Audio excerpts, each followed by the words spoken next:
Hey guys, welcome to my new blog. आज हम जा रहे थे फागवल। आपको फागवल का नज़ारा बता सको।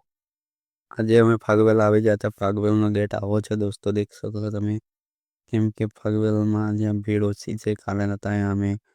પછી અમે પાછા મંદિરમાં જતા રહ્યા. દેખો શકો છો મંદિરમાં પણ એટલી બધી ભીડ નથી આજે. મંદિરમાં થોડી ફાગવેલની મૂર્તિઓ મસ્ત જ છે બધી. કેમ કે અંદર જઈને બધું મસ્ત લાગ્યું મને. પહેલી વાર ગયા હતા. પછી અમે પાછા બહારનો નજારો જોવા જઈએ છીએ. મંદિરનો બહારનો નજારો આવો દેખાય છે દોસ્તો. પછી દૂરથી આવો દેખાય છે. દૂરથી મંદિરનો નજારો. પછી અમે ખાખરિયા વનમાં જતા રહેતા. મૂર્તિઓ ખાખરિયા વનમાં આવી છે દોસ્તો, દેખાય છે બધી. ખાખરિયા વનમાં અલગ જ મૂર્તિઓ છે બધી. પાછા અમે થોડી વાર પછી મૂર્તિઓની અને બીજી મૂર્તિઓ જોવા ગયા. પાંચથી આવી મૂર્તિઓ છે ખાખરિયા વનમાં. અને થોડી બધી આવી મૂર્તિઓ જોઈ અને પછી થોડી વાર પછી કૂવામાં જોયા સાપ જોવા માટે. સાપ જોઈ અને થોડી દેર પાછા જોઈને અને પાછો જોઈને વળી ગયા અમે.